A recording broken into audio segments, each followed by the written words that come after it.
వైఎస్ఆర్‌సీపీ మాజీ మంత్రి బొత్స సత్యనారాయణ గారు తీవ్రమైన పరిస్థితిలో ఉన్నారు.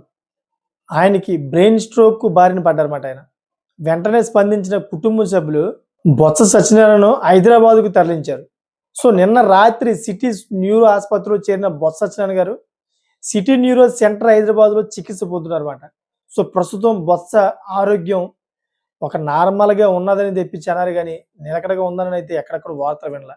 సో, బొత్సకు బ్రెయిన్ స్ట్రోక్ వచ్చిందన్న విషయం తెలియగానే కార్యకర్తలు, వైసీపీ లీడర్స్ తీవ్ర ఆందోళనకు గురయ్యారు. బొత్స త్వరగా కోలుకోవాలని ఆక్షేపించారు కూడా.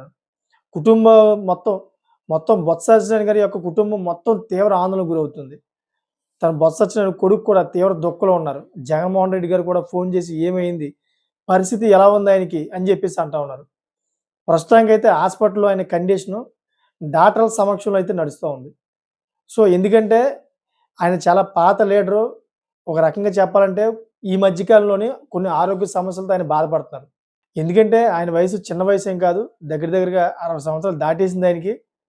సో, దానివల్ల రాజకీయాల్లో కొన్ని కొన్ని ఒత్తిడి వల్ల కూడాను కొన్ని ఆరోగ్య సమస్యలొస్తాయి. సో, ఈ తీవ్రతని తట్టుకోవాలంటే గనక బ్రెయిన్ అనేది స్ట్రాంగ్‌గా ఉండాలి. అప్పుడప్పుడు ఇటువంటి బ్రెయిన్ స్ట్రోక్‌లు వస్తా ఉంటాయి రాజకీయ నాయకులు. ఎందుకంటే ఒత్తిడి ఎక్కువగా ఉంటది రాజకీయంలో.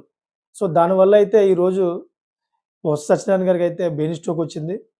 సో, మొత్తం వైసీపీ నాయకులు, అదేవిధంగా వైసీపీ కార్యకర్తలు అందరూ కూడా బొత్స సత్యనారాయణ గారి గురించైతే ప్రార్థనలు చేస్తా ఉన్నారు. ఆయనకేమి అవ్వకూడదని. ఎందుకంటే ఒక రకంగా చూసుకుంటే బొత్స సత్యనారాయణ గారు చాలా సుదీర్ఘంగా రాజకీయాలు చేసుకుంటూ వచ్చారన్నమాట. చాలా సీనియర్ నేత మన ఆంధ్రప్రదేశ్‌లో. సో, అటువంటి వ్యక్తికి ఈరోజు ఆరోగ్యం బాగోలేదు, పరిస్థితి విషమంగా ఉందని తెలిసేటప్పటికి మొత్తం అందరూ కూడా ఆయన ఫ్యాన్స్ ఎవరెవరైతే ఉన్నారో అందరూ కూడా తీవ్ర దిగ్భ్రాంతికి గురవుతా ఉన్నారన్నమాట. సో, మీకేమనిపిస్తుందో కామెంట్ చేస్తారని కోరుకుంటున్నాను. నచ్చితే గనుక లైక్ చేసి సబ్స్క్రైబ్ చేసుకుంటారని కోరుకుంటున్నాను. Thanks for watching friends.